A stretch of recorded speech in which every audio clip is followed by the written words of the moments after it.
अस्सलाम वालेकुम। आज हमारा जो फर्स्ट ईयर का टॉपिक है वो है ऑसिलेशंस कि हमने दो ज़रा फॉर्म्स को डिस्कस करना है। एक है डैम्प्ड ऑसिलेशन और एक है अनडैम्प्ड ऑसिलेशन। तो डैम्प्ड ऑसिलेशन और अनडैम्प्ड ऑसिलेशन ये जो हमारे पास लास्ट टॉपिक है इस चैप्टर का, चैप्टर नंबर 7 ऑसिलेशन का, इसमें ये दोनों ही शॉर्ट क्वेश्चन और एमसीक्यूज के लिए वेरी इंपॉर्टेंट है। तो ज़रा हम इसको अगर हम देख लें डैम्प्ड ऑसिलेशन, सबसे पहले तो हमने डिस्कस करना है ऑसिलेशन को।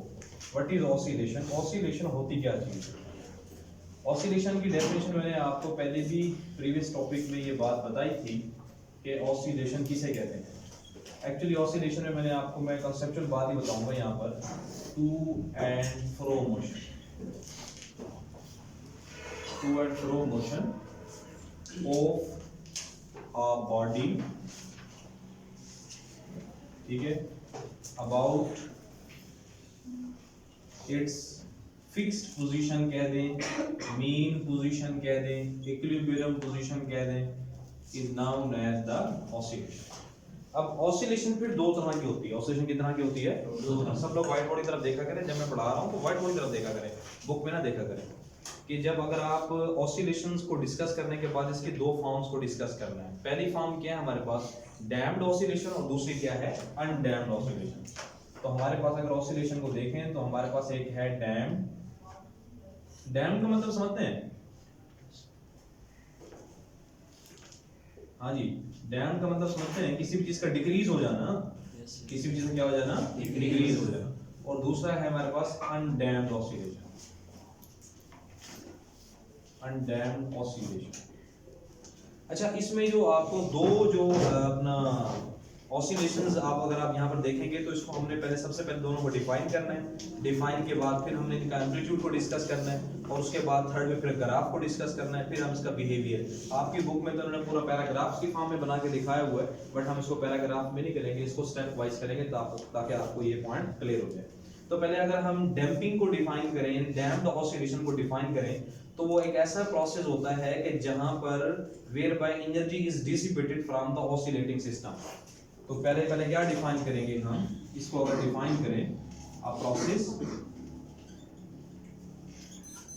Where by energy is dissipated, ठीक है, जहां पर एनर्जी क्या हो? डिसिपेट। डिसिपेट का मतलब समझते हैं? खर्च होना या जाया हो जाना या खत्म हो जाना। From the oscillating system, from the oscillating system. अब ये ऑसिलेटिंग सिस्टम की एग्जांपल भी देके बताएंगे आपको कि ऑसिलेटिंग सिस्टम में सिंपल पेंडुलम को ले लें, मैस स्प्रिंग सिस्टम को ले सकते हैं। आपको क्लियर होगा? पॉइंट नहीं हुआ? यानी कि ऐसा प्रोसेस जिसमें एनर्जी डिसिपेट हो रही हो। डिसिपेट होने का मतलब ये है, डिसिपेशन का मतलब ये है कि किसी भी एनर्जी का खर्च हो जाना या वेस्ट हो जाना या जाया हो जाना, ठीक है। तो उसे हम क्या कहते हैं? Damping oscillation. क्लियर हो गया पॉइंट ये वाला सबको? इसे कहते हैं हम डैम्पिंग ऑसिलेशन। अच्छा जी, अगर उसके बाद हम अगर अनडैम्प्ड ऑसिलेशंस को देखें तो अनडैम्प्ड ऑसिलेशन में हमारे पास क्या होगा कि in which energy is not dissipated from the oscillating system. यानी ये तो था ना हमारे पास डैम्पिंग के बारे में। अगर मैं इसको कहूं कि अनडैम्पिंग के बारे में बताएं, अनडैम्प्ड ऑसिलेशन, अनडैम्प्ड ऑसिलेशन, इसकी डेफिनेशन हमारे पास क्या बनेगी? अनडैम्प्ड ऑसिलेशन की सिर्फ और सिर्फ एक वर्ड का फर्क कर देना है कि यहां पर एनर्जी क्या होती है? डेसिपेशन होती है। यहां पर आप सारी डेफिनेशन वही राइट करेंगे, a process by whereby energy is not. यहां पर मतलब एनर्जी क्या होती है? डेसिपेशन नहीं होती। अच्छा, एक और डेफिनेशन भी इसकी बन सकती है कि यहां पर डैम्प्ड ऑसिलेशन में एनर्जी का क्या होगा? खर्च होगा, लेकिन अनडैम्प्ड में एनर्जी का खर्च क्या होगा? नहीं होगा। तो दूसरे लफ्जों में यूं भी कह सकते हैं हम लोग कि जहां पर हमारे पास energy remains constant, energy remains constant, जहां पर एनर्जी क्या रहती है? कांस्टेंट रहती है। क्लियर हुआ पॉइंट? ये मेरा नहीं हुआ? समझ आ गई सबको बात? तो इसे आप क्या कह सकते हैं कि यहां पर एनर्जी क्या होगी हमारे पास? कांस्टेंट नहीं होगी। यहां पर यूं भी लिख सकते हैं आप, एनर्जी इज नॉट कांस्टेंट, इसे हम कहते हैं जहां पर एनर्जी कांस्टेंट ना हो, और यहां पर आप क्या लिखेंगे, एनर्जी इज इक्वल टू क्या होनी चाहिए, कांस्टेंट होनी। बोले भाई समझ आ रही है नहीं आ रही? तो जहां पर एनर्जी कांस्टेंट रहेगी वो होगा अनडैम्प्ड, और जहां पर एनर्जी कांस्टेंट नहीं रहेगी उसे क्या कहेंगे हम, डैम्प्ड ऑसिलेशन। क्लियर हो गया पॉइंट? अच्छा, ये जो केस होता है ना, ये वाला, ये जो डैम्प्ड ऑसिलेशन वाला केस है, ये रियल केस है हमारे पास, यानी कि रियलिटी में इस तरह से होता है। लेकिन जो अनडैम्प्ड वाला है ये हमारे पास क्या है, आइडियल केस है। ये भी आप लोगों ने बात याद रखनी है। ऐसा पॉसिबल तो नहीं है कि एनर्जी कांस्टेंट रहे, एनर्जी तो खर्च होती रहती है ना, यानी कि टोटल एनर्जी तो रहेगी कांस्टेंट, मतलब एक फॉर्म से दूसरे फॉर्म में क्या हो रही होगी, एनर्जी चेंज हो रही होगी। समझ आ गई बात की? तो यहां पर भी इसने कुछ इस तरह की बात बताई है। अच्छा, अगर हम बात करें किसकी भला, ये अनडैम्प्ड और डैम्प्ड के बारे में हो गया। अगर हम डैम्प्ड और अनडैम्प्ड की, यहां पर अगर मैं राइट कर दूं डैम्पिंग ऑसिलेशन, डैम्पिंग ऑसिलेशन, इसमें अगर एम्पलीट्यूड की बात करें, इसका अगर हम एम्पलीट्यूड देखना चाहें तो क्या होगा, और उसके बाद फिर हम देखेंगे अनडैम्पिंग ऑसिलेशन, इसमें एम्पलीट्यूड को देखेंगे तो वो क्या होगा हमारे पास। अब याद रखिएगा कि हमारे पास डैम्पिंग में क्योंकि एनर्जी कांस्टेंट नहीं रहती, एनर्जी कांस्टेंट, तो इसका मतलब क्या हो गया, मैस स्प्रिंग सिस्टम को ले लें या सिंपल पेंडुलम को ले लें तो उनमें एनर्जी कांस्टेंट नहीं रहती। अगर डैम्पिंग की बात करें, फॉर एग्जांपल लेकिन मैं बात बता रहा हूं, तो इसमें हमारे पास क्या होगा, एम्पलीट्यूड क्या रहेगा, चेंज नहीं होता रहेगा। तो फिर क्या होगा, वेरिएशन अकर्स इन एम्पलीट्यूड। तो एम्पलीट्यूड में क्या होता रहेगा भाई, वेरिएशंस आती रहेंगी। किस केस में, जब क्या होगा, डैम्पिंग ऑसिलेशन होगी। ठीक है, amplitude of the vibrating body decreases gradually, या यूं भी राइट कर सकते हैं कि जो हमारे पास वेरिएशंस वाली बात पे राइट कर सकते हैं, वरना दूसरी को इसको इस तरह से एक्सप्लेन कर सकते हैं, किस तरह से बोला कि हमारे पास एम्पलीट्यूड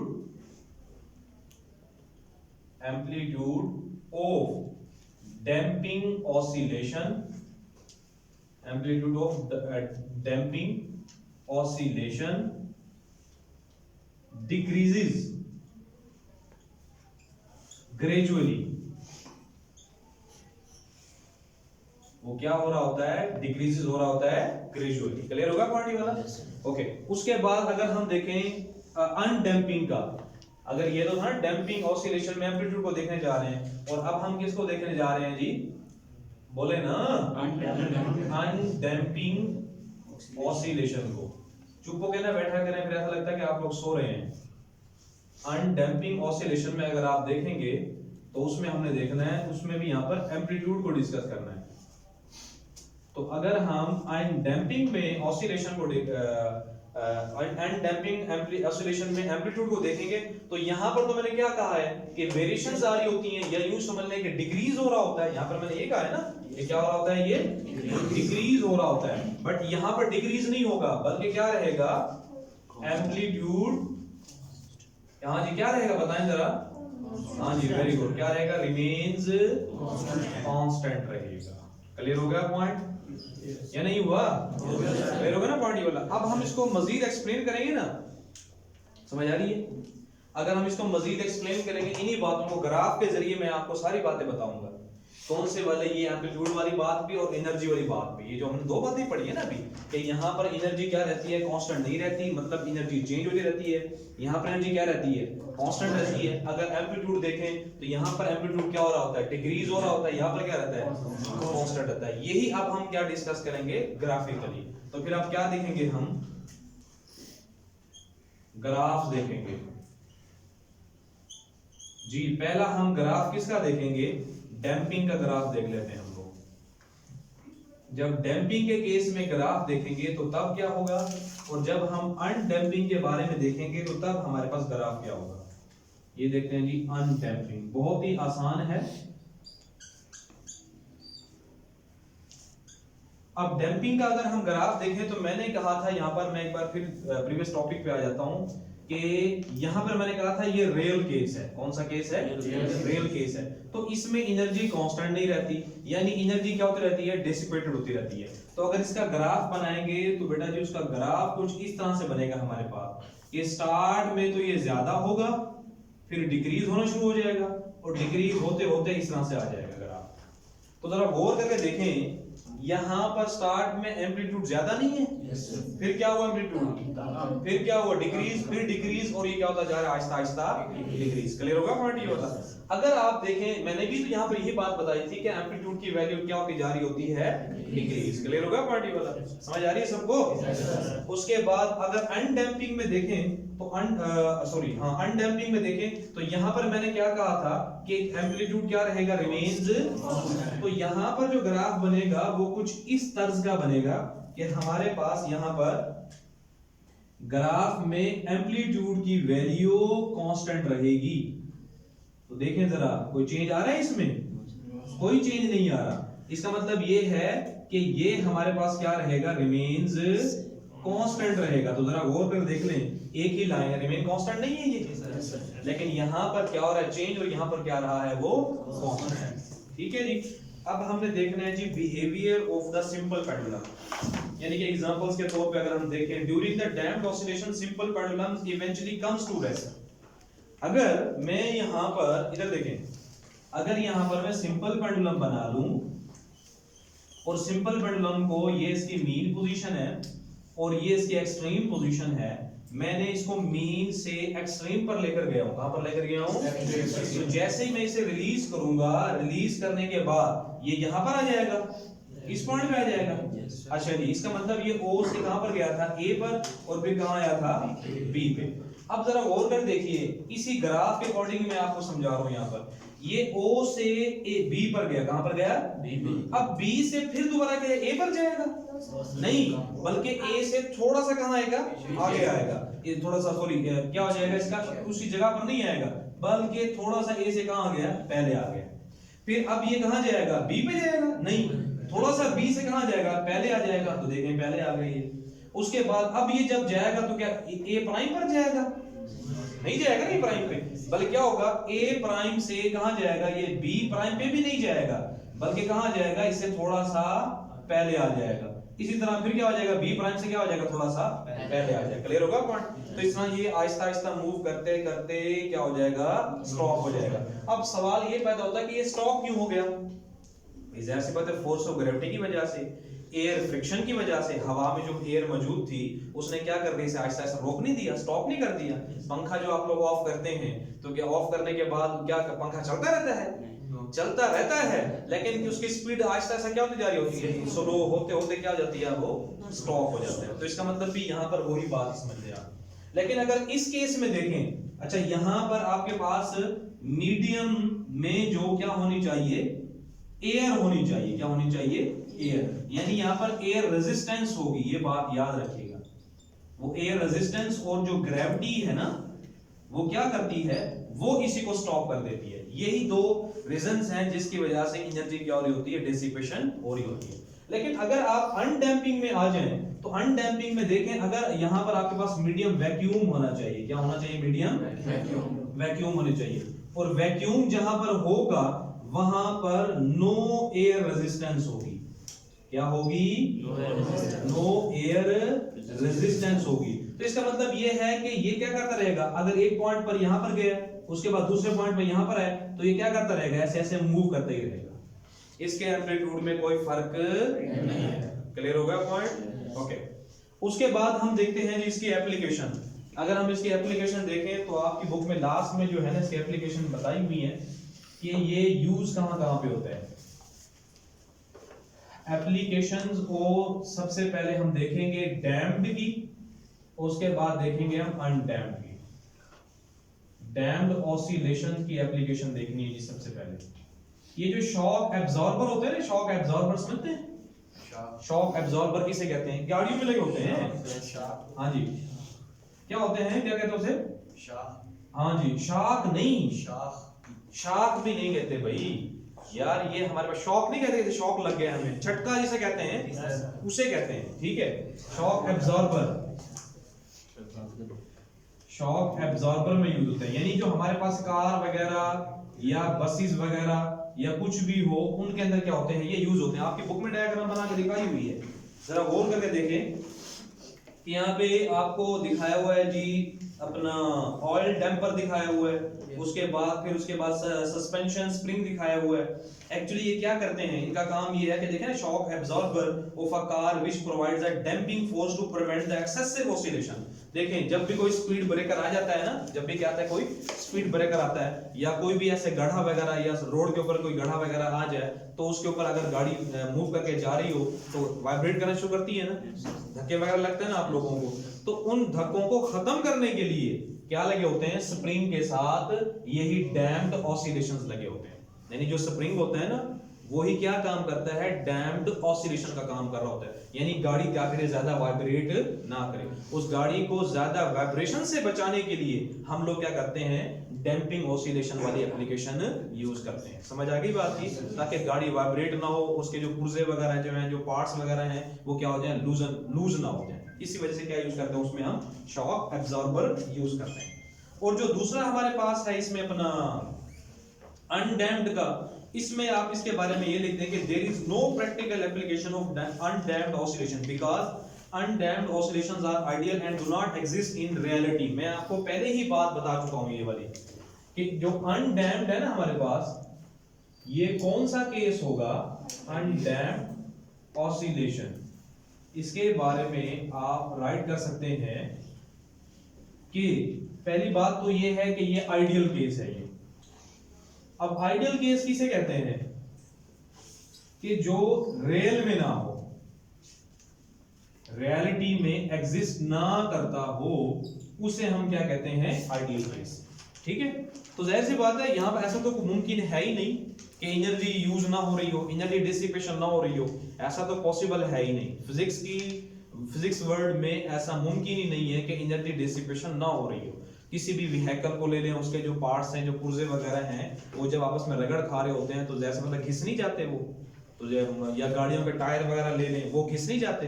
ऐसा तो नहीं है ना कि गाड़ियों का टायर जी पहली बार जो आपने टायर लगाया था सारी जिंदगी वही चलते रहेंगे, ऐसा तो पॉसिबल नहीं है। वो जो गाड़ियों के टायर या पुर्जे वगैरह या पार्ट्स वगैरह जो घिस जाते हैं, उसे आप क्या कर लेते हैं, चेंज नहीं कर लेते, कर लेते हैं ना चेंज। तो इसका मतलब क्या है, एनर्जी डिसिपेशन हो रही होती है। लेकिन अनडैम्प्ड में उसने कहा है कि ऐसा पॉसिबल ही नहीं है, तो इसकी क्या होगी, no practical application, no practical application, इसकी कोई प्रैक्टिकल एप्लीकेशन नहीं है। वो रीजन मैंने आपको बता दी है कि ये आइडियल केस है, मतलब कि रियलिटी में, रियल लाइफ में ये एग्जिस्ट नहीं करता। ठीक है जी। उसके बाद हमारा जो नेक्स्ट टॉपिक है, इसको जरा क्लोज करें।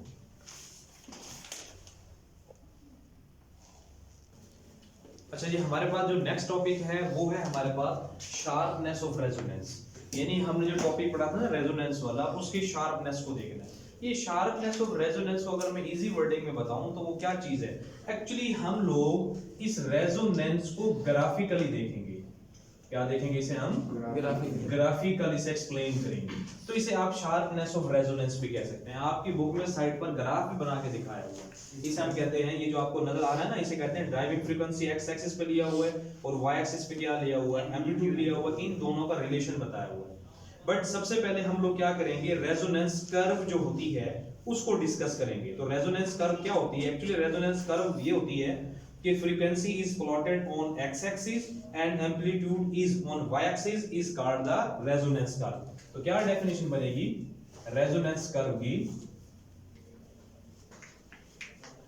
रेजोनेंस कर्व क्या होगी, a curve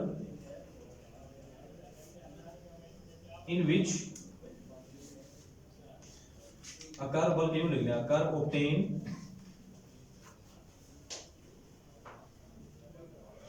when frequency is on x axis and amplitude is taken along y axis। जब एक्स एक्सिस पर हम लोग क्या लेंगे, फ्रीक्वेंसी को, और वाई एक्सिस को किस पे लेंगे हम लोग, एम्पलीट्यूड को। समझ आ गई बात की नहीं है? एक्स एक्सिस पे किसको लेंगे यार, एक बार बात समझ नहीं आती आपको कि यहाँ आप बातें करें। एक्स एक्सिस पर हम लोगों ने क्या लेना है जी, फ्रीक्वेंसी को लेना है, और वाई एक्सिस पे किसको लेना है हम लोगों ने, एम्पलीट्यूड। तो इस तरह की जो हमें कर्व मिलेंगी, यानी कि हमें डिफरेंट तरह कर्व मिल रही होंगी, भाई ये भी याद रखिएगा। इस तरह कर्व मिल रही होगी, फिर इस तरह कर्व मिल रही होगी, और फिर फ्लैट कर्व मिल रही होगी। तो इनको हम एक्सप्लेन करेंगे इनको। अगर हम यहाँ पर देखें कि characteristics of the resonance curve, अब हम लोगों ने ये जो कर्व बनाई है ये किस तरह से बनी है, इसकी कैरेक्टरिस्टिक्स को डिस्कस करेंगे हम लोग। Characteristics of resonance curve. अब इसे देखें तो किस तरह से होगा हमारे पास, कि इसमें जो पहला पॉइंट बताया हुआ है आपको, जरा गौर करके देखिएगा कि heavily damped system has fairly flat resonance curve, कि यानी कि जिसमें हमारे पास ऐसी डैम्पिंग प्रोसेस हो कि जिसमें डैम्प्ड ऑसिलेशन की वैल्यू हाई हो, तो वहां पर हमें जो रेजोनेंस कर्व मिलेगी वो क्या मिलेगी, वेरी फ्लैट। इधर देखें जरा, मैं यहाँ पर फिर एक कर्व बना के दिखा रहा हूं। इसका पहला पॉइंट ये है हमारे पास कि जब हमारे पास लार्ज डैम्पिंग होगी, क्या होगी, लार्ज डैम्पिंग होगी, तो हमें क्या मिलेगा, स्मॉल रेजोनेंस कर्व मिलेगी, स्मॉल रेजोनेंस कर्व। अब वो किस तरह से, इधर देखें जरा, कि ये हमारे पास जो कर्व मिली है ना, ये वाली, ये भी डैम्पिंग कर्व है, रेजोनेंस कर्व है, लेकिन इसमें देखें कि मैंने यहां पर क्या कहा था, ये एम्पलीट्यूड होगा ना, जिसे आप एक्स नॉट भी कह सकते हैं, और यहां पर क्या है, फ्रीक्वेंसी। तो जिसका एम्पलीट्यूड बहुत ज्यादा हो जाए, जिसका एम्पलीट्यूड क्या हो जाए, बहुत ही ज्यादा हो जाए, तो इसका मतलब ये हो गया हमारे पास कि उसमें यहां पर हाईएस्ट नहीं होगी वैल्यू, यानी कि ये यूं नहीं होगा, ऐसे होगा या नहीं होगा, कि देखिए जरा गौर करके कि यहां पर एम्पलीट्यूड की वैल्यू मैक्सिमम है, लेकिन यहां पर क्या है, एम्पलीट्यूड की वैल्यू मिनिमम नहीं है।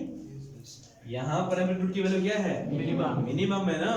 तो मैंने आपसे क्या कहा है कि जहां पर एम्पलीट्यूड की वैल्यू मिनिमम होगी, हमें क्या मिलेगी, स्मॉल रेजोनेंस कर्व नहीं मिलेगी।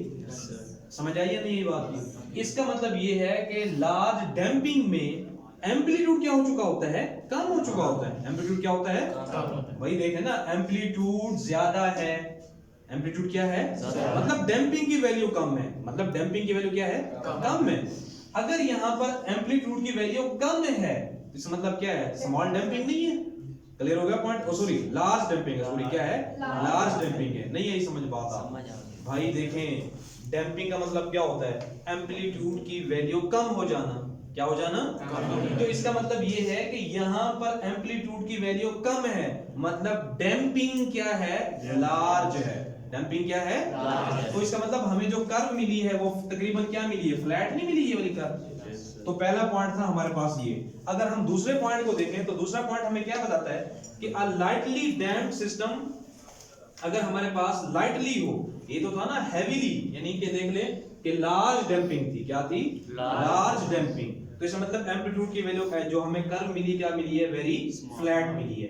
लेकिन अगर आप देखें हमारे पास कि अगर लाइटली डैम्प्ड हो, लाइटली डैम्प्ड का मतलब पता क्या है, अब जरा देखें यहां पर, लाइटली जो डैम्प्ड होगी हमारे पास, उसमें क्या मिलेगा हमें, लार्ज, इधर देखे समझे बात को, large damping small resonance curve. अब बताएं, लाइटली डैम्प्ड लार्ज होगा पॉइंट, तो अब क्या मिलेगी हमें, लार्ज रेजोनेंस कर्व। क्लियर हुआ पॉइंट?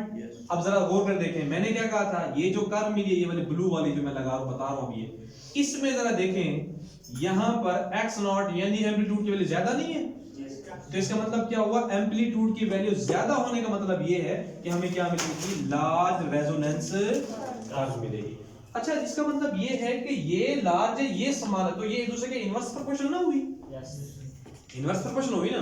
तो फिर मैं यूं तो लिख सकता हूं क्या बोला, कि लार्ज अगर हमारे पास डैम्पिंग होगी तो वो क्या होगी, इनवर्सली प्रोपोर्शनल है किसके वाला, स्मॉल एम्पलीट्यूड के, स्मॉल एम्पलीट्यूड की होगी।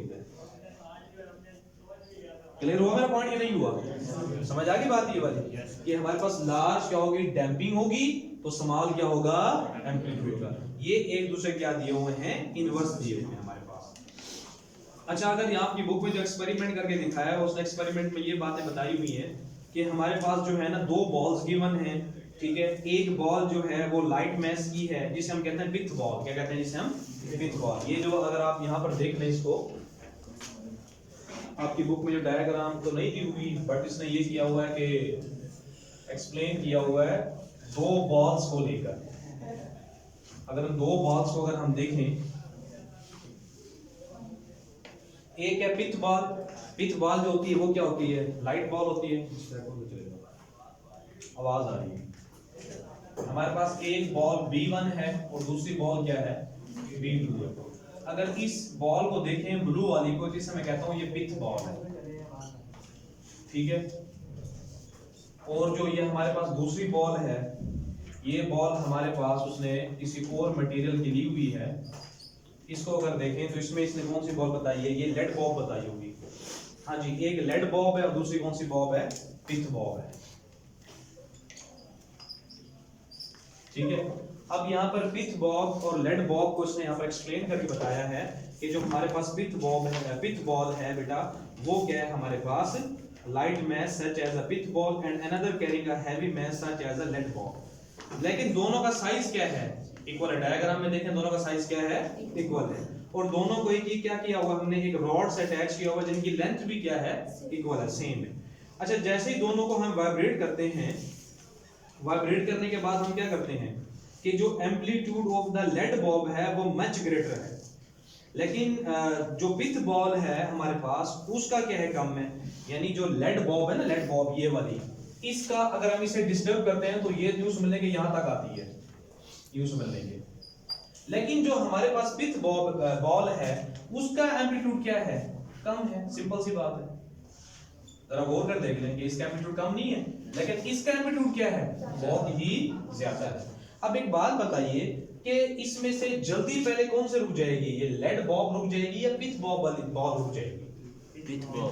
पिथ बॉल क्या हो जाएगी, जल्दी स्टॉप हो जाएगी। क्यों, इसमें डैम्पिंग क्या है, ज्यादा है ना, इसका एम्पलीट्यूड कम है। अभी तो बात पढ़ी हमने कि जिसमें लार्ज डैम्पिंग होगी स्मॉल क्या होगा, तो इसका मतलब इसमें एम्पलीट्यूड की वैल्यू क्या है, स्मॉल है, इसमें एम्पलीट्यूड की वैल्यू क्या है, लार्ज है। इसका मतलब इसमें डैम्पिंग क्या होगी, हमारे पास कम होगी, लेकिन एम्पलीट्यूड क्या होगा, ज्यादा। इसमें क्या होगी, डैम्पिंग ज्यादा होगी, एम्पलीट्यूड क्या होगा, क्लियर होगा पॉइंट। यही आप एक्सप्लेन करके उसने आपकी बुक में बताया हुआ है। तो ये हमारा ये चैप्टर जो है आज चैप्टर नंबर 7 एंड हो गया। कल हम इंशाल्लाह ताला स्मार्ट सिलेबस के अकॉर्डिंग इसके शॉर्ट क्वेश्चंस और क्या करेंगे, न्यूमेरिकल्स करेंगे। ओके, अल्लाह।